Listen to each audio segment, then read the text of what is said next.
हम सभी ओशो के सन्यासी हैं। 7-8 मित्र हैं। जब आपकी वीडियो सुनते हैं सभी आंखें बंद करके बैठ जाते हैं और ऐसा लगता है बाबा जी जैसे हमारे गुरु जिनसे हमने दीक्षा ली वो बोल रहे हैं। आंखों से झरझर आंसू आने शुरू हो जाते हैं और आपके प्रवचन को समाप्त करने के बाद तक ये सिलसिला शुरू रहता है। उसकी याद आती ही रहती है। वो दिन याद आते हैं जब हम हाल में बैठ के प्रभु श्री को बोलते हुए सुना करते थे। दूसरा, क्रिया योग के बाद हमें कंपकपी लगती है जैसे देह से प्राण अब निकलेंगे। मरने तक की नौबत आ जाती है, मरेंगे। कृपया इन बातों को समझाइए क्योंकि हमने सक्रिय साधना भी की है। सक्रिय साधना के भीतर हमने ऐसा महसूस नहीं किया। कृपया क्रिया योग और सक्रिय साधना में क्या फर्क है, इस बात का आप अवश्य हमें मार्गदर्शन करें।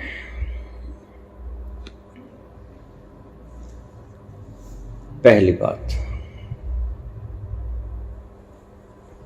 जब भी बोलते हैं,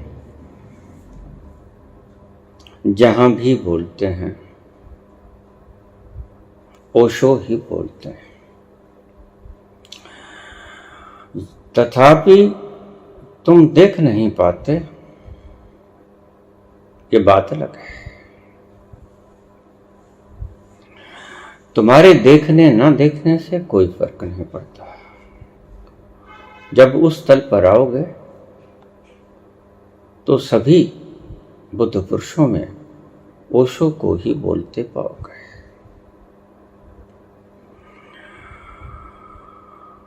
और जब ओशो बोले तो ऐसा मत समझना कि ओशो बोले। ओशो के भीतर से कबीर बोले, नानक बोले।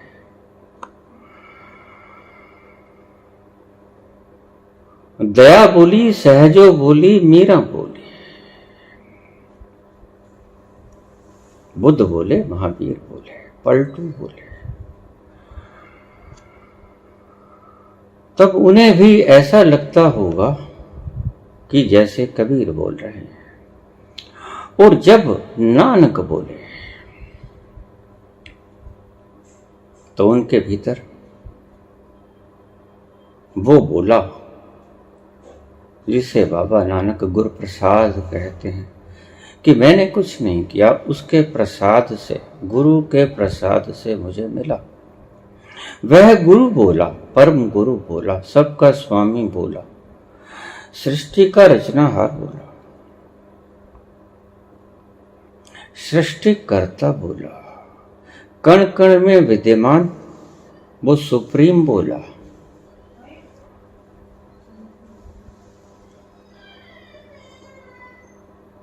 ओशो की याद आती है, झरझर आंसू बहते हैं। प्रेम में ऐसा ही कुछ होता है। प्रेमिका को प्रेमी की याद आ जाए तो एक कोने में दुबक कर अश्रुधारा ही बहाएगा। प्रेमिका को प्रेमी की याद आ जाए या प्रेमी को प्रेमिका की याद आ जाए, अश्रु बहाने के अतिरिक्त और कोई उन अश्रुओं को निकाले बिना चैन नहीं आएगा।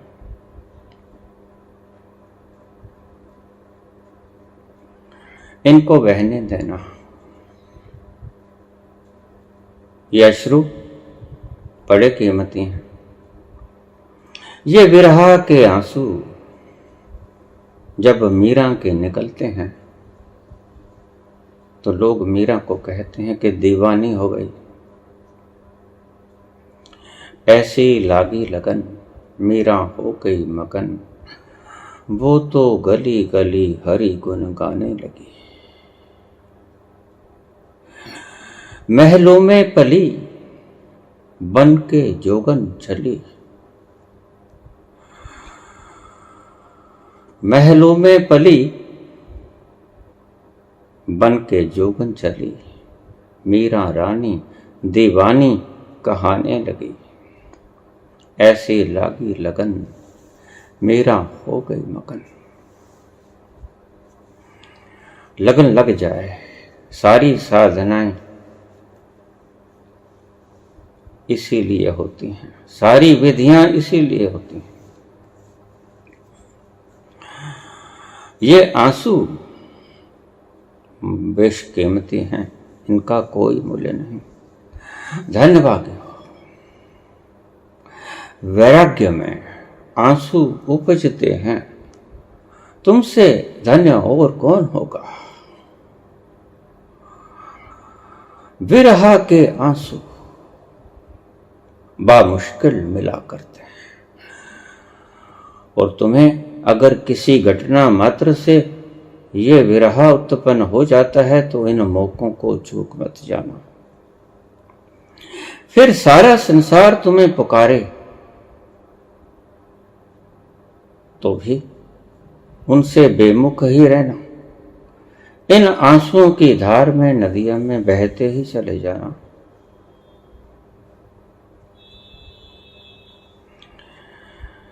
सभी बुद्धों में ओशो ही बोलते हैं, और सभी ओशो में बुद्ध ही बोलते हैं। सभी बुद्धों में कृष्ण ही बोलते हैं, और सभी कृष्णों में वो ही बोलते हैं जो कृष्ण के भीतर बोलता है, गुरु प्रसाद। जब है ही वो तो दूसरा बोल भी कैसे पाएगा। दूसरे की औकात ही क्या कि वो बोल जाए, नहीं बोल पाएगा।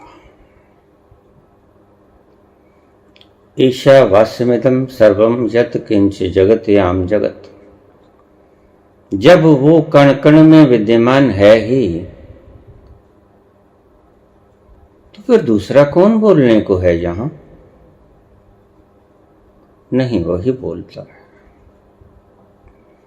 जहां भी बोलता है, जब भी बोलता है, वो ही बोलता है।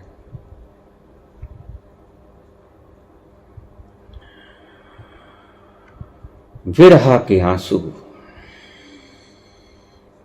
मिल गए, खजाना मिल गया। तुम्हारी मंजिल ज्यादा दूर नहीं है।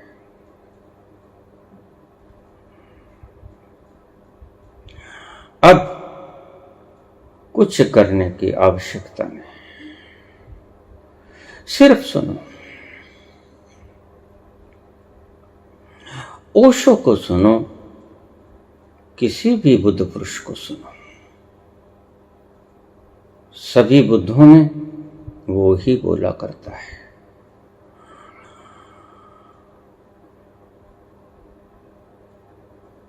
इन आंसुओं को संभाल लेना,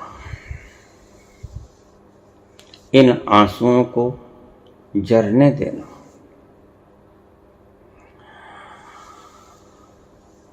जब ब्रेन के भीतर, हमारे दिमाग के भीतर अति आती है, एक्सट्रीमिटी आती है, गागर भर जाती है तो छलकती है। ऐसे ही जब तुम्हारा मन भर जाता है तो छलकता है, और द्वार है छलकने का आंसू। कोई दुख से छलकता है, कोई विरह से छलकता है, लेकिन विरह के आंसू बड़े कीमती हैं। ये कभी कभी किसी को उपलब्ध होते हैं, किसी दया को, किसी चैतन्य को, किसी मीरा को, किसी सहजों को, किसी राबिया को।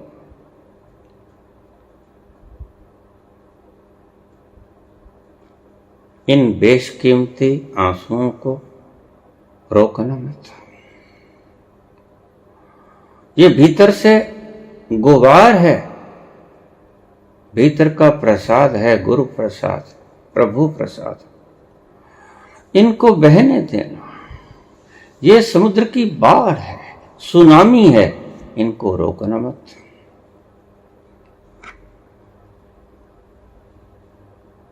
धन्यभागी हो तुम। ऐसी घटनाएं विरले पुरुषों में घटा करती हैं। झरझर आंसू आए, करुणा के बिना आंसू नहीं आया करते, ये बात समझ लेना। विरह के आंसू करुणा के बिना नहीं आते, बिछोड़े के आंसू प्रेम के बिना नहीं आते, और करुणा प्रेम का सर्वोच्च रूप है। आंसू तो दुख में भी आया करते हैं। जब दुख अति को क्रॉस कर देता है तो दुख के कारण भी आंसू छलकते हैं। वैसे आंसू तो सारी दुनिया बहा रही है, लेकिन तुम्हारे आंसू कुछ अलग तरह के आंसू हैं। ये आंसू दुख के आंसू नहीं हैं, विरह के आंसू।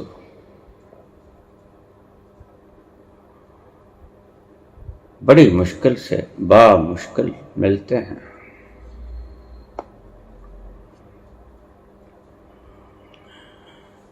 चिंगारी कोई भड़के तो सावन उसे बुझाए, सावन जो आग लगाए उसे कौन बुझाए।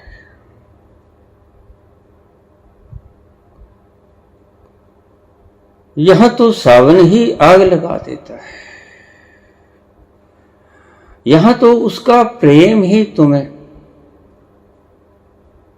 आंसू छलका देता है।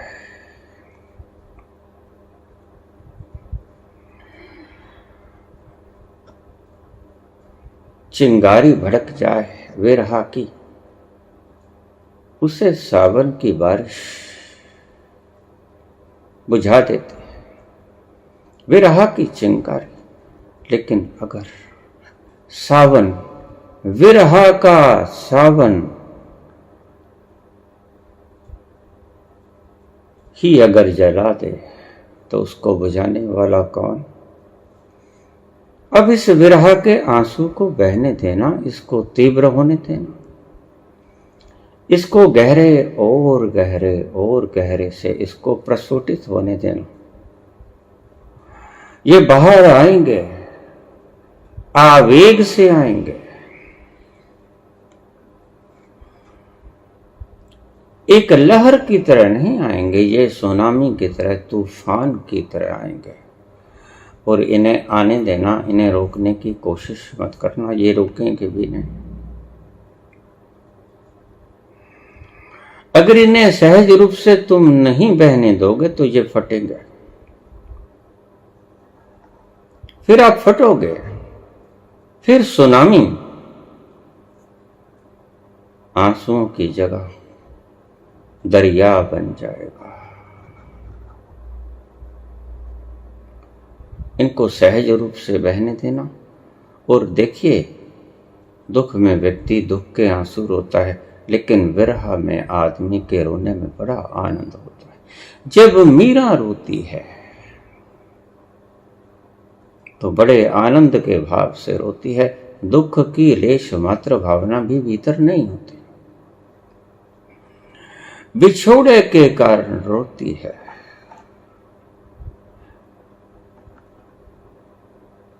ये मीरा के आंसू हैं।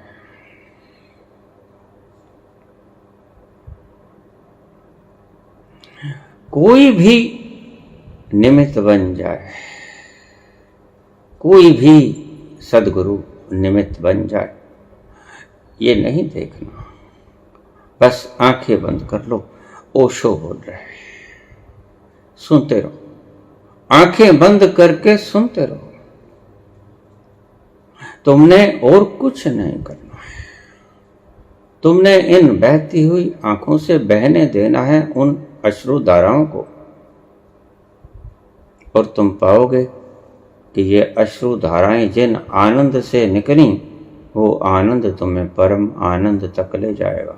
बस ये तो बहुत गहरी से गहरी साधना है।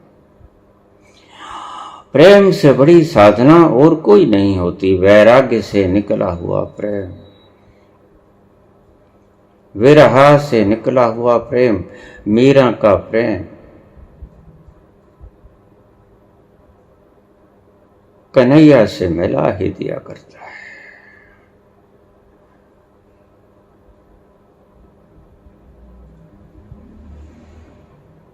एक मिक हो जाती है मीरा कान्हा के साथ।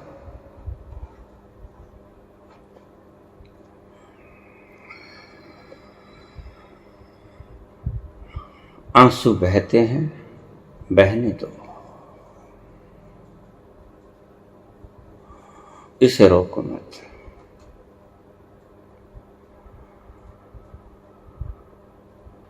ये बड़े बेशकीमती हैं, इनकी इंतजार जन्मों जन्मों से हो रही थी। कभी किसी भाग्यशाली व्यक्ति में इनका उद्भव होता है, कभी कोई चैतन्य इन आंसुओं को नाच नाच के पीता है, कभी कोई मीरा अपने तंबूरे पर राग छेड़ती छेड़ती बहाती है इन आंसुओं को, कभी कोई नानक उसकी रजा में राजी होके इन आंसुओं को राग पे ढालता है।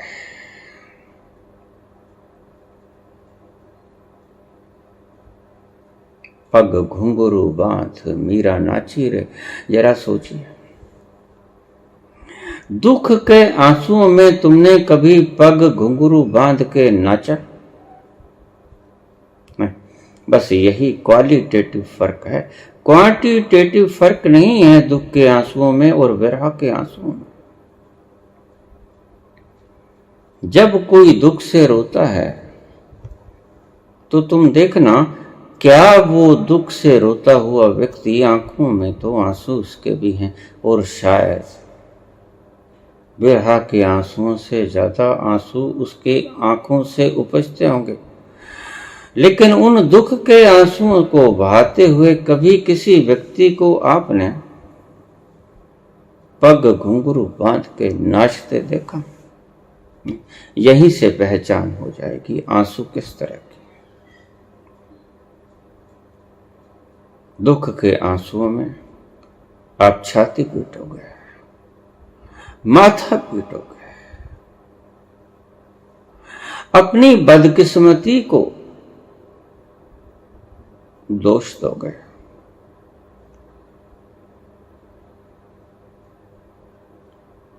ये आंसू बिल्कुल और तरह के हैं, ये शिकायत के आंसू हैं। लेकिन आपके आंसू भगवत्ता के आंसू हैं, मीरा के आंसू हैं। मीरा भी रोती है, भग भग के रोती है, एकांत में बैठ कर रोती है। उसके विरह का विछोड़ का दुख सह नहीं जाता। दुख वो भी और दुख संसारिक भी, दुख दोनों तरह के, दोनों आग लगाते हैं। सावन जो आग लगाए उसे कौन बुझाए? आपके सांसारिक दुखों को तो सावन बुझा देगा, लेकिन मीरा के दुख को तो सावन भी ज्यादा हरा कर जाएगा।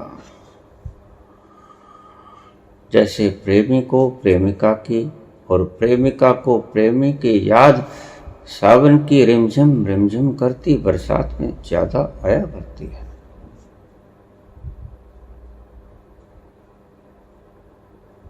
चिंगारी कोई भड़के, आम व्यक्ति का दुख हो, सांसारिक दुख हो, तो सावन उसे बुझाए।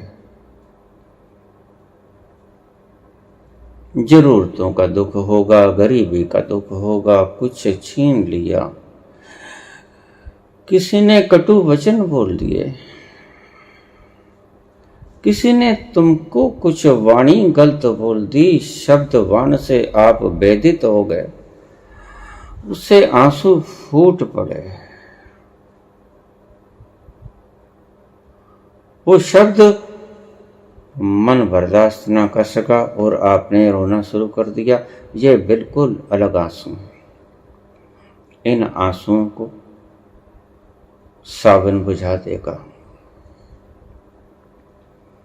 चिंगारी कोई भड़के तो सावन उसे बुझाए। जिस चीज की कमी के कारण आप रो रहे हो, किसी ने कटु वचन बोल दिया, वो आके आपके पांव में बिछ जाए,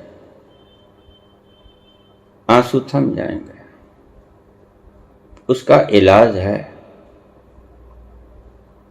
सावन जो आग लगाए, उससे कौन बुझाए।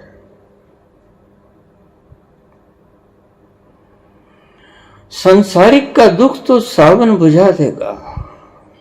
वो तो एक ज्वाला है, पानी से ठंडी हो जाएगी, शांत हो जाएगी, लेकिन अगर सावन ही आग लगा दे, उसे कौन बुझाए। उसे कोई नहीं बुझा सकता। ये सावन की आग है। ये विरह के आंसू, बिछोड़े के आंसू सावन की आग है। और बड़े कीमती हैं। उन आंसुओं का कोई मूल्य नहीं। जिसने आपकी इज्जत को शब्दों से तोड़ दिया, आपने अपनी प्रतिमाओं को बनाया, उसने अपने शब्द बाण से उन्हें तोड़ दिया, भेद दिया। आप सह न सके, बर्दाश्त न कर सके, रोए और उस रोने में आंसू आए। लेकिन याद रखना, वे आंसू बुझाए जा सकते हैं। सावन उसे बुझा देगा। वो आके आपके पांव में गिर जाए, क्षमा मांगे, बुझ जाएगी। वो अग्नि क्षणिक है, लेकिन ये अग्नि क्षणिक नहीं। सावन जो आग लगाए, उसे कौन बुझाए। बस अब तो ये परम प्यारा मिलेगा तो ही बुझेगी। अब तो जैसे बूंद समुद्र में समाएगी तो ये विरह की अग्नि बुझेगी। अब तो तुम जब तक कान्हा से मीरा मिल नहीं जाती, मीरा कान्हा में समा नहीं जाती, तब तक कौन बुझा पाएगा इस आग को। विरह के आंसुओं को कौन थमा सकेगा। कोई उपाय नहीं, कोई ढंग नहीं।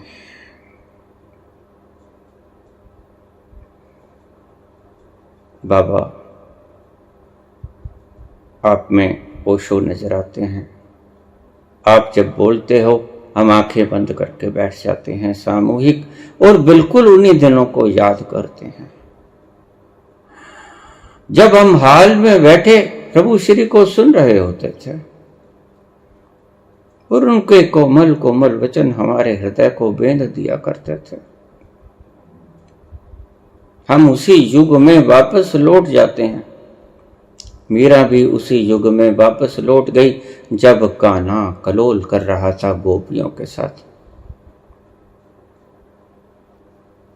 उसने भी वही दृश्य अपनी आंखों के सामने ले आई। कान्हा की मुरली सुनी उसने, कान्हा को गौओं चराते हुए देखा और वृक्ष के ऊपर बैठी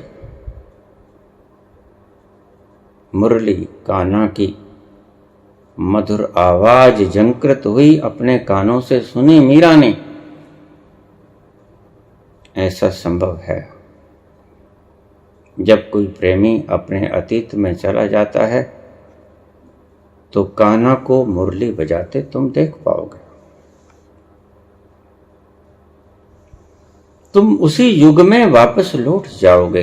तुम साक्षात कृष्ण को देखोगे, उसकी बंसुरिया बजती हुई, उसको बंसुरिया बजाते हुए देखोगे, उसका मधुर रस पान करोगे। किस तरह बजाई उन्हें मधुर संगीत की मुरली।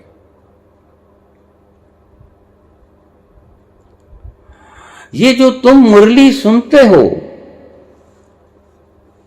ये वो मुरली नहीं जो कृष्ण के आंसुओं की मुरली थी, जो उसके भीतर से, उसके ओंठों के ऊपर से, उस पोंगरी के भीतर से उठती हुई मधुर संगीत की आवाज, वो थी असली मुरली। आज आप नकल कर रहे हैं।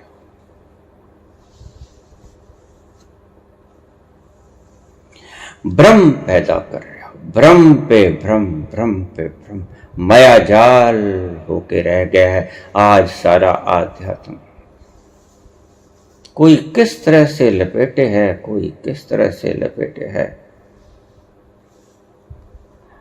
तुम धन्य भागी हो जो अपने आप को उस लम्हे में स्थापित कर लेते हो जब ओशो बोलते थे,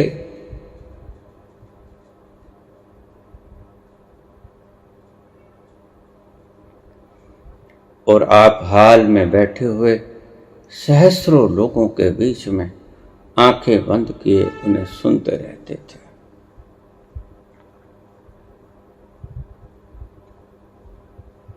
दिल ढूंढता है फिर वही फुर्सत के रात दिन, बैठे रहें तसव्वुरे जाना किए हुए। दिल ढूंढता है फिर वही फुर्सत के रात दिन, बैठे रहें तसव्वुरे जाना किए हुए। तुम वही फुर्सत के क्षण ढूंढते हो जब बोलते थे ओशो, और उनकी मधुर वाणी का संगीत आपके कर्ण पिया करते थे। आंखों से रिमझिम आंसू बरसते हैं। आप उस लोक में पहुंच जाते हो, सुनहरी लोक में, स्वर्ण लोक में। स्वर्ण की आभा से ग्रसित वो ओशो बोलते हैं, आप सुनते हैं, झरझर आंसू बहते हैं उसके विरह में। ऐसा ही मीरा के साथ हुआ। लोग कहते हैं दीवानी हो गई, मीरा रानी दीवानी कहाने लगी। क्या हुआ होगा? ऐसी विधि है, विरह के भीतर ऐसा काम हो जाता है। आप देखना, अकेले बैठा प्रेमी रोता है, क्या दिखता है उसे? वो उस लोक में पहुंच गया, वो उन क्षणों को याद कर गया, स्मृति के पटल में उघेड़ गया जब पहली दफा आंखें चार हुई थी।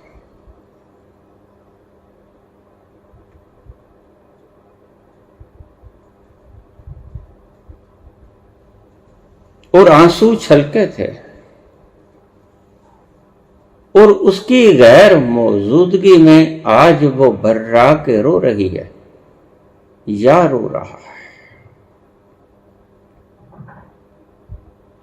वो उस क्षण में पहुंच गया। मीरा भी उस काल में पहुंच गई, यद्यपि समकालीन न थी। हजारों वर्ष का फर्क था कृष्ण और मीरा के भीतर, लेकिन वक्त समाप्त हो जाता है प्रेम के अंदर। समाधि परम प्रेम है। प्रेम में वक्त बाधा नहीं बनता, समयातीत हो जाता है व्यक्ति।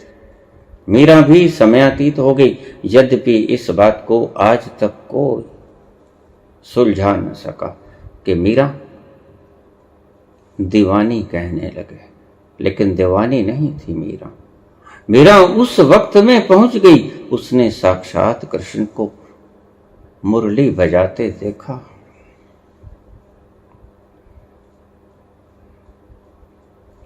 पेड़ के एक कोने में मुरली लिए गायें खड़ी सुन रही, गोपियां खड़ी सुन रही। वो रास, वो महारास मीरा ने सुना। उस काल में चले गई। गहरे प्रेम में ये अनुभव हुआ करते हैं। आपको आपकी राह का पता चल गया। अब मगज खपाई मत करना किसी दिशा की ओर, आपका मार्ग आपको मिल गया। मैं आपको बता देता हूं, यही मार्ग है आपका। किसी को भी सुन जिसमें उस प्रेमी की झलक मिल जाए।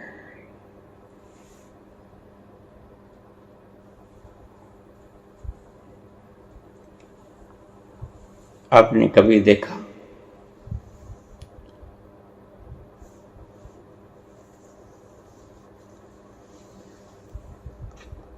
प्रेम के आंसू, विरह के आंसू जब निकलते हैं, छोटे से झटके से, छोटे से इशारे से वो अश्क आंखों से निकलने शुरू हो जाते हैं।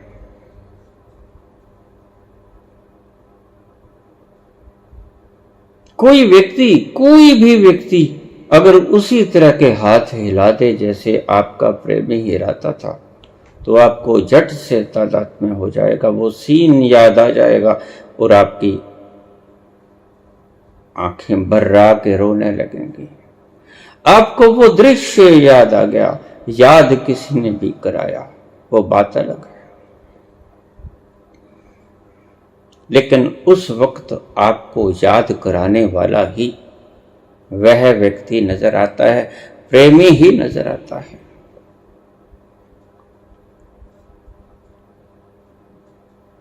बहुत साल पहले मुझे एक प्रेमिका ने एक बात बताई।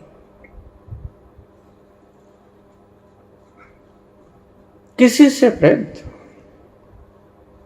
और मैं कभी कभी नाक को ऐसे कर देता हूं, तो उसने मुझे कहा कि आप नाक को ऐसे मत किया करो। मैंने कहा क्यों, इससे क्या होता है? शरीर है, शरीर में कहीं कोई खारिश हो गई। मैंने जानबूझ के ऐसा नहीं किया।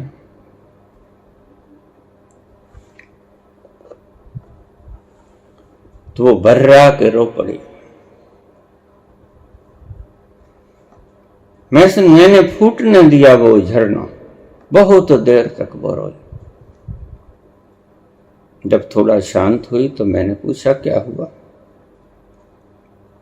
कोई याद आ गया?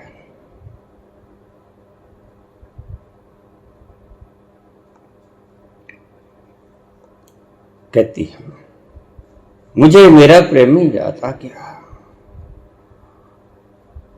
मुझे मेरा प्रेमी जो आज इस संसार में नहीं, वो भी ऐसे किया करता था। आप ऐसे मत किया करो। ये को रिलेशंस, को इंसिडेंट घटनाएं हैं। जैसे ही आप नाक पे ऐसे करते हो, मुझे प्रेमी याद आ जाता है।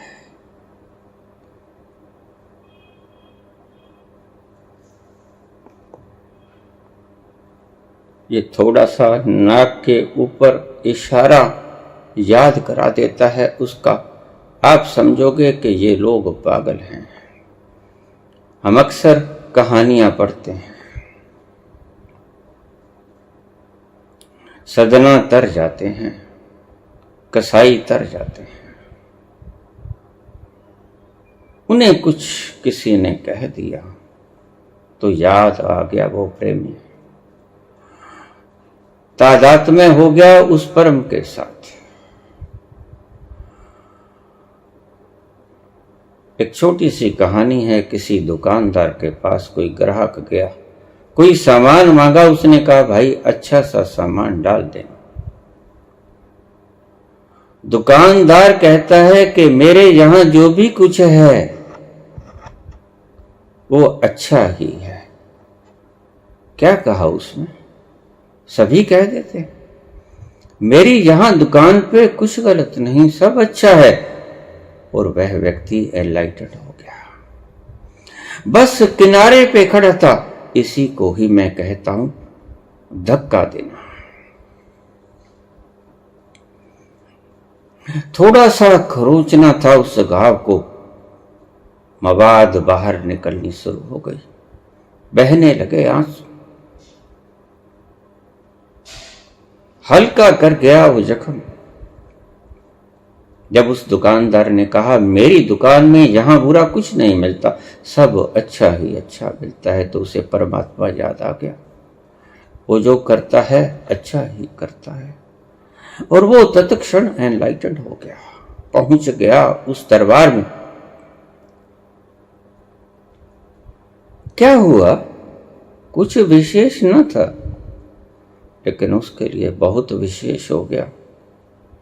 अब मैंने नाक के ऊपर ऐसा कर लिया, उसको क्या हो गया? उसको वो घटना याद आ गई जब उसका प्रेमी भी ऐसे किया करता था। उसका प्रेमी आज यहां नहीं था, स्वर्गवास हो गया था।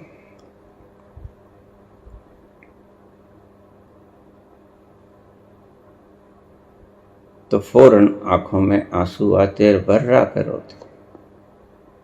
मत किया करो आप ऐसा। फिर तो मैं जानबूझ के करने लगा।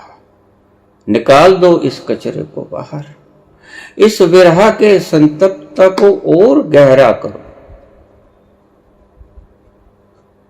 ताकि एक दिन सब मल आंसू के द्वारा बाहर बह जाए। सभी विरह का आंसू बाहर, आपके सभी दुष्कृत्यों को बाहर निकाल दें।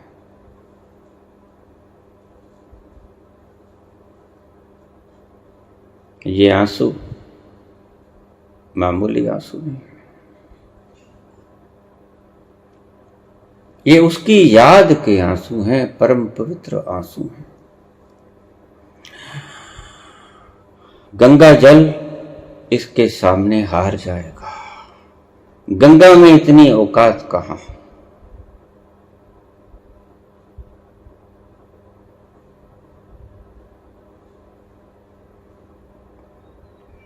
विवेकानंद के सिर पर हाथ रखा रामकृष्ण परमहंस ने। घबराए विवेकानंद लिखते हैं अपनी बायोग्राफी में कि मुझे ऐसा लगा जैसे मरूंगा। कुछ क्षण के लिए बहुत आनंद, और फिर मुझे ऐसा लगा जैसे अब मरूंगा। परम समाधि की तरफ अग्रसर था वो व्यक्ति।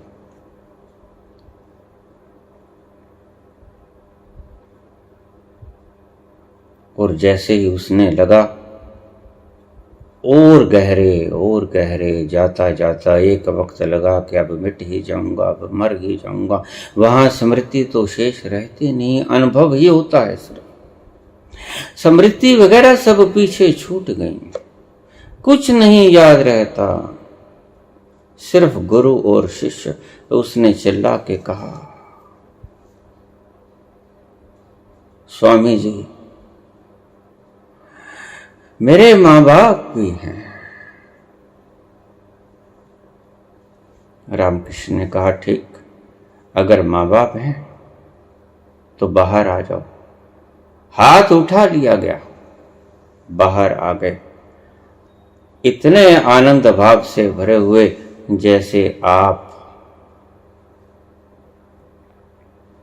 इन क्षणों में हो।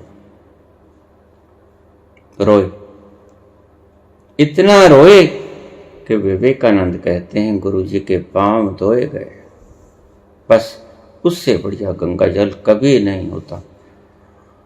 वो स्वर्ग से भी ऊपर का सचखंड का गंगा जल है, परम पवित्र। उसने उन आंसुओं से रामकृष्ण के पांव धोए,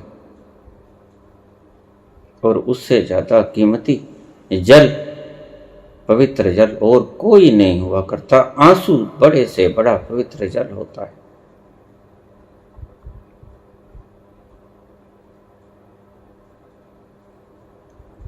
धन भाग हैं। आपको किसी में भी उसकी तस्वीर नजर आए, जिधर देखता हूं उधर तू ही तू है। अगर मेरी आवाज में आपको ओशो के दर्शन होते हैं तो ओशो को ही समझ लेना, बोल भी वो ही रहे। उस काल में खो जाना, डुबो देना, बात डूबने की है। जो आंसू आएंगे उन्हें झरने देना, रोकना मत। बामुश्किल ये करार के आंसू है, यद्यपि देखने में बेकरारी के लगेंगे। बड़ी मुश्किल से दिल की बेकरारी को करार आया। ये बड़ी मुश्किल से जन्मों जन्मों के बाद तुम्हारे आंसू निकले। यद्यपि ओशो के सामने बैठे शायद निकले ना निकले, लेकिन आज ओशो की याद में निकले। होता भी ऐसा है। हम कभी भी जिंदा गुरुओं का सम्मान नहीं करते। उनके रहते हम कभी नहीं सोचते कि ये चले जाएंगे।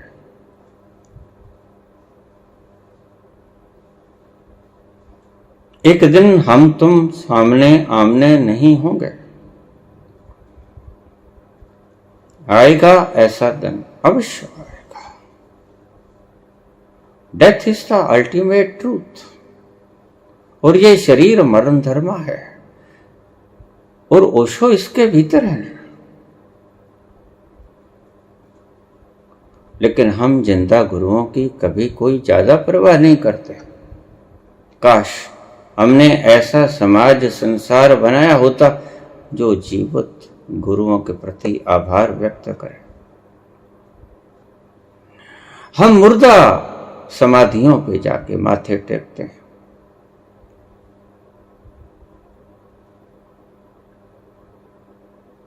जिंदा ओशो के होते शायद इतने आंसू न निकले हो जितने आज उसकी याद में। प्रेमी जब पास था तो शायद इतने आंसू कभी ना निकले हों। आज मैं नाक पे हाथ लगा देता हूं तो भर्रा के रो पड़ती है।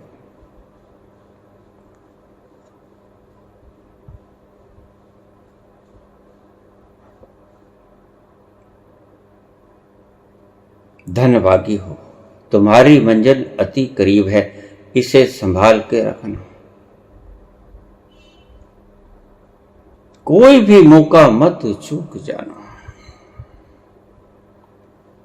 मैं ना बोल पाऊं तो ओशो को सुन लेना, और कोई आएगा उसको सुन लेना।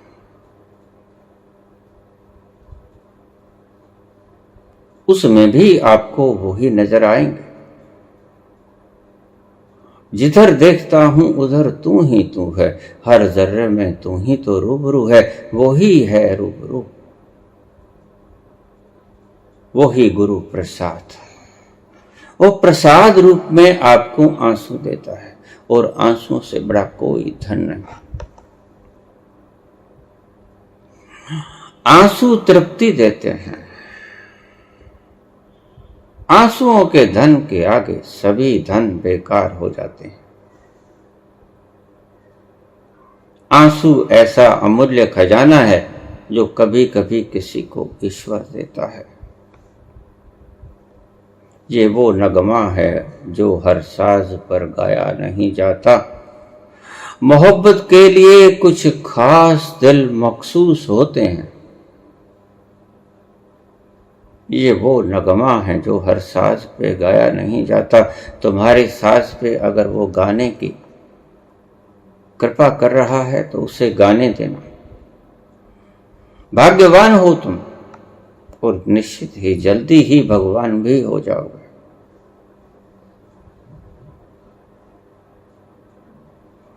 लेकिन इन आंसुओं को संभाल के रखना।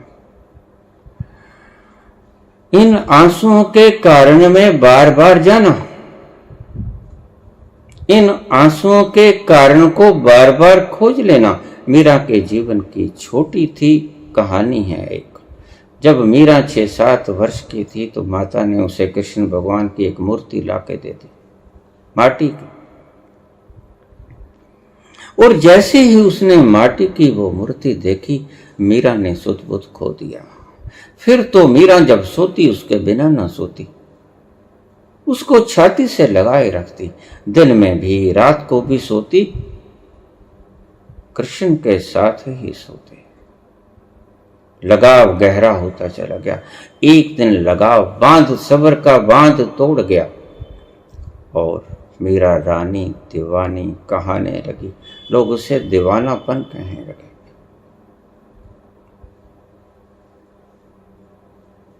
मीरा पागल नहीं है, यद्यपि आपको प्रेमी पागल ही देखेगा।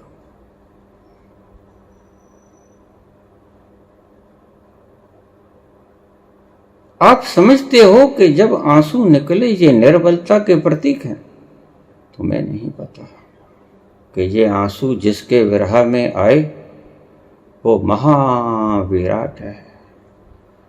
ये निर्बलता नहीं, ये महाविराट के विरह में आए हुए आंसू हैं। उसके साथ तादाद में सद गया, वीणा के तार सद गए, सभी सुर साध लिए गए, ताल साध ली गई। फिर ये आंसू जो झरे ये वहां से उत्पन्न हुए। ये निर्बलता के आंसू नहीं हैं, ये विराट परम विराट उसकी याद के आंसू हैं। बेशकीमती हैं, इन्हें संभाल के रखना।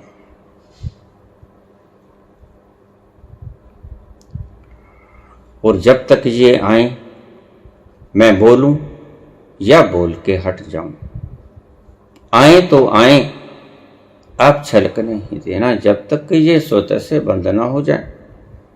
वो आनंद के अहोभाग्य आपके जीवन में ईश्वर ने लिख दिए, आप भाग्यशाली हो गए। ऐसी घटनाएं कभी कभी घटती हैं धरती में। कभी कभी एक व्यक्ति ऐसी घटनाओं में अमृत का सागर हो जाता है।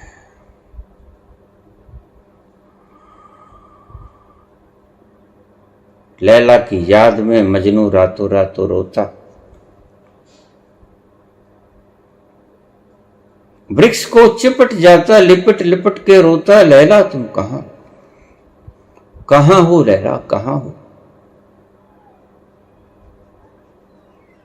बड़े ऊंचे ऊंचे रोता और इतने खतरनाक ढंग से रोता। पास ही थोड़ी दूर राजा का महल था।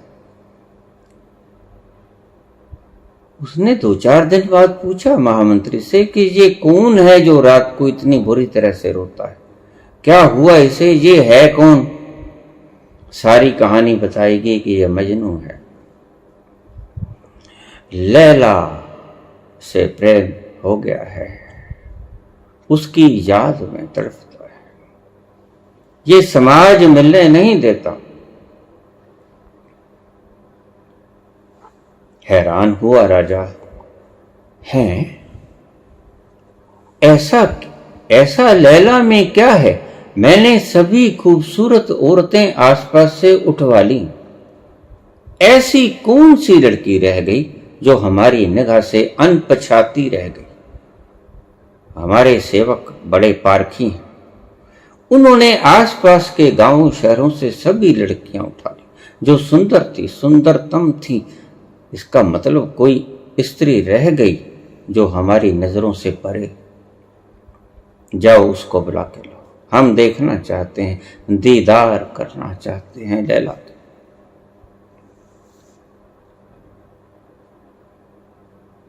लैला के घर चला गया राजा का प्रहरी। डर गए घर वाले, आपको राजा ने बुलाया है, लैला को साथ लेके चलो। पिता घबराया, माता घबराई, ये क्या, हमने तो कोई कसूर भी नहीं किया। सभी ने एक दूसरे से पूछा किसी से कुछ गुनाह तो नहीं हो गया, जो छुपाए बैठे हो, लेकिन नहीं, किसी से कोई गुनाह नहीं हुआ था। बस एक ही गुनाह हुआ था, लैला से प्रेम हो गया था मजनू से। और इससे बड़ा गुनाह आपकी नजरों में कोई नहीं होता।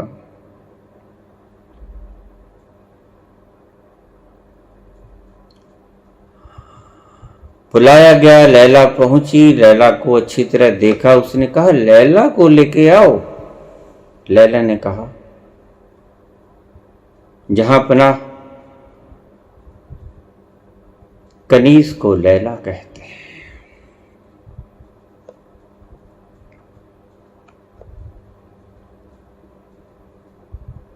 राजा ने बड़ी गहरी नजर से देखा लैला को, काली कलूटी लड़की,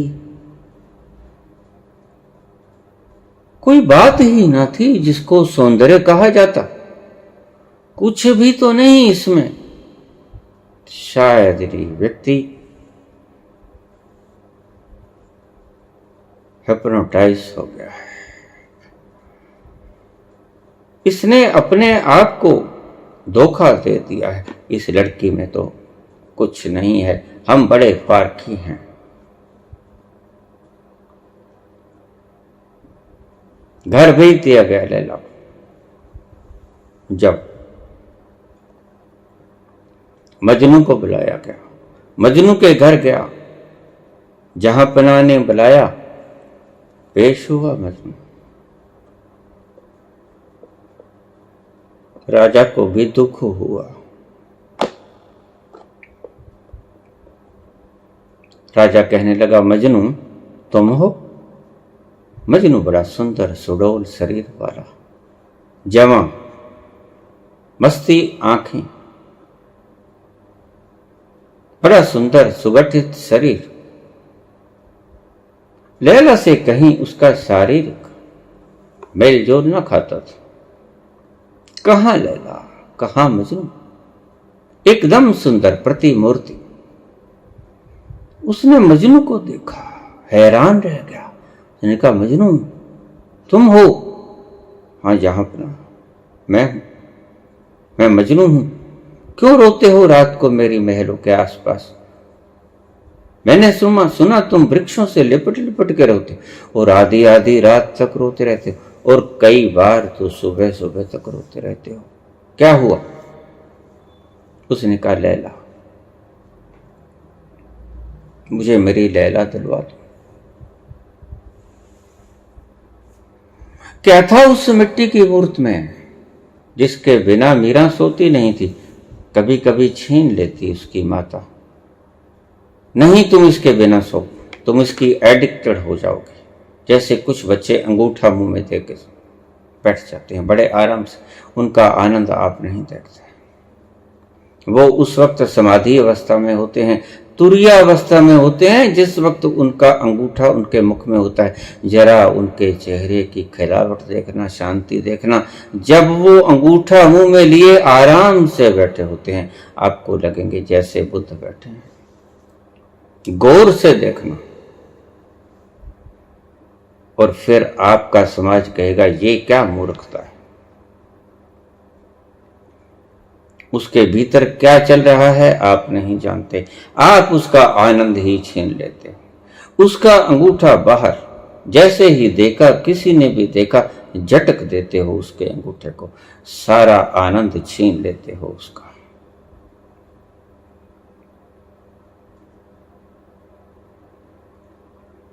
मूर्ति के साथ सोती मीरा, तुम्हें पागलपन लगेगा। प्यार में ऐसी पागलपनता होती है, वो प्यार ही क्या जिसमें ऐसी मूर्खताएं घटित न हुई।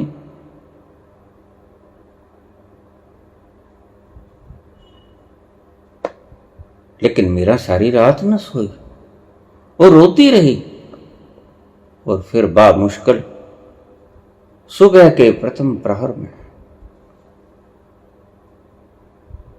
उसको मूर्ति दी गई, तब जाके कहीं मीरा सोई।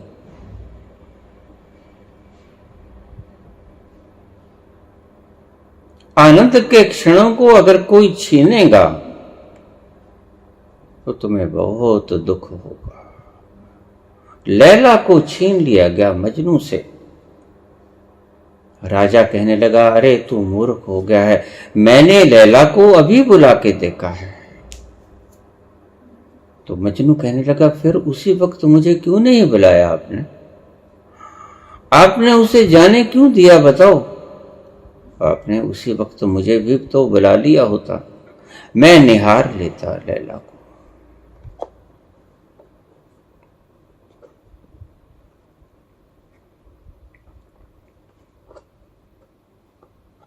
राजा के भीतर से करुणा फूट रही थी। क्या किया जाए इनका, कुछ समझ नहीं आ रहा था। उसने कहा, अरे मजनू, मैंने लैला को देखा, वो बिल्कुल काली कलूटी लड़की, कोई सौंदर्य नहीं, कोई चेहरे पे ग्लो नहीं, उसके कुछ भी तो नहीं है। अरे तू क्यों सम्मोहित हुआ जाता है? मैंने उसको अच्छी तरह देखा। मैं स्त्रियों का पारखी हूं, मैं सुंदरता की परख रखता हूं, मैं ज्वेलर हूं, मैं हीरे की परख अच्छी तरह रखता हूं। हीरे जवाहरात की मुझसे ज्यादा बढ़िया परख और किसी के पास नहीं। सभी स्त्रियां जो आसपास के गांव में मेरे हदूद में आती थी, मैंने उठवा ली हैं मेरे हरम में। और मुझे तेरी दशा पे बहुत तरस आता है, इतना तरस आता है कि मैं खुद रोना चाहता हूं।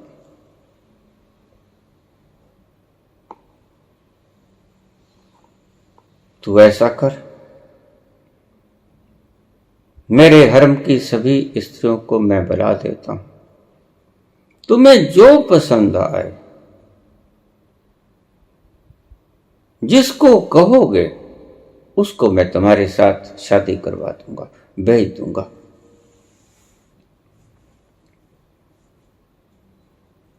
उसने कहा, ठीक है। सभी स्त्रियों को लाइन वाइज खड़ा किया गया। मजनू को एक एक करके देखने को कहा। मजनू एक एक करके देखता रहा। घंटों समय लग गया। हरम में बहुत लड़कियां थीं। एक एक करके उसकी आंखों में देखा लड़कियों का, अच्छी तरह से निहारा आंखों को, क्योंकि आंखें ही तो देखने जैसी होती हैं और कोई जरिया नहीं प्रेम का। आंखों के द्वार ही प्रेम का साधन बना करते हैं। आंखों में झांकता वो मदहोशी ना पाता लैला जैसे, वो प्रेम ना पाता लैला जैसे। सभी को क्रॉस करता रहा, यद्यपि अच्छी तरह से आंखों को देखता, और सारी लाइन क्रॉस कर दी। वापस आया। राजा बोला, बताओ मजनू, कौन सी लड़की तुम्हें जची, उसको मैं तुम्हारे साथ भेज देता हूं। बात खत्म करो, मुझे तुम पे बहुत तरस आता है। अब तो मेरा खुद को रोने का दिल करता है। तुम्हारी व्यथा को देखकर मेरा खुद का तादाद में तुम्हारे साथ हो गया है। मुझे करुणा आती है, दया आती है तुम पर। इतनी बुरी तरह से चिल्लाते हो, और ऐसी लड़की के लिए लगता है तुमने लड़कियां कभी देखी ही नहीं। कौन सी लड़की पसंद आई, बताओ। उसने कहा, जहां अपना माफ करना, इनमें लैला तो कोई है ही नहीं। मैंने सबकी आंखों को अच्छी तरह से देखा है। राजा ने माथे पर हाथ ठोंक लिया। इन पागलों का इलाज किसी के पास नहीं होता। प्रेम बड़े से बड़ा पागलपन है।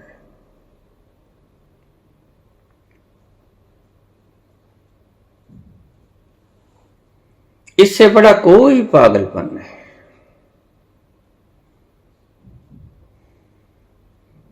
माथा पीट लिया उसने।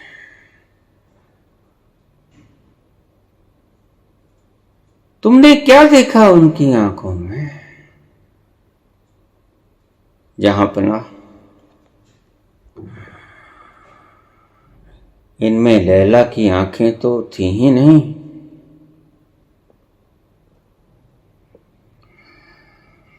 भीतर से दया भाव से भर गया राजा। अरे मूर्ख, हम क्या पागल थे जो हमने इन्हें इतनी इतनी दूर से उठवाया बलपूर्वक। हमने देखा है अच्छी तरह से। जहांपना ने कहा, मैंने लैला को अच्छी तरह से देखा है। उसकी आंखों में ऐसा कुछ नहीं। मैंने उसको बहुत अच्छी तरह से, मेरी आंखें बड़ी पारदर्शी हैं, ट्रांसपेरेंट हैं, क्रॉस कर देती हैं। उसमें ऐसा कुछ नहीं है। मजनू तू मान जा, मैंने उसे देखा है, मेरी आंखों से देखा है। और मेरे से बड़ा कोई पारखी नहीं, कोई जोहरी नहीं। बड़े से बड़ा जोहरी मैं हूं। मजनू कहने लगा, जहांपना, लैला को देखने के लिए मजनू की आंखें चाहिए।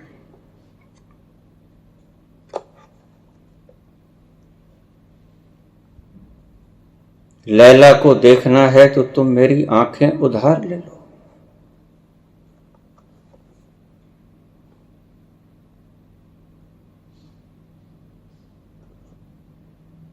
ये प्रेम के आंसू हैं।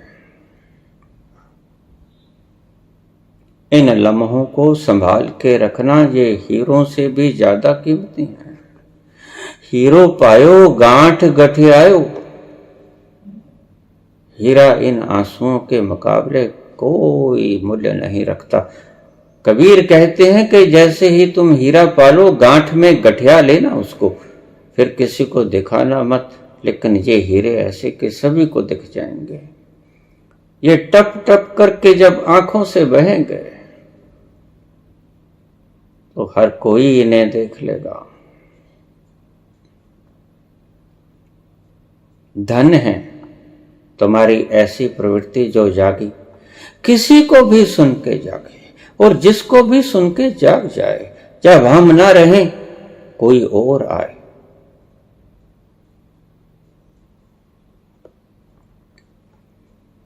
बस वो जो आंसू आए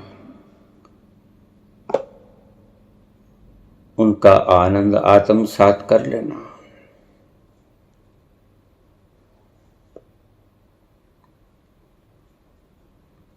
पी लेना उनको। गहरे प्रेम की निशानी है। और अगर आंसू आने लग जाएं विरह के, तो समझ लेना कि मंजिल बहुत करीब है। कहां आते हैं आंसू? ऐसे ही नहीं आते। ये आंसू उसकी कृपा के बिना नहीं आते। ये गुरु प्रसाद है। ये उसका प्रसाद जो अमृत की तरह बरसा आपके ऊपर। वो प्रसाद अमृत का आंखों के जरिए बाहर निकला। ये अमृत है, आंसू नहीं। इनको संभाल के रखना।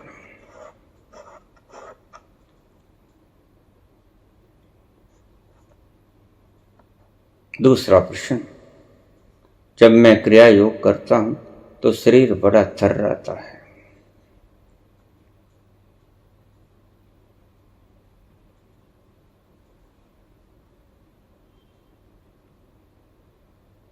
इसका जवाब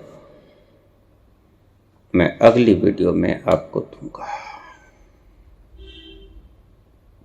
धन्यवाद।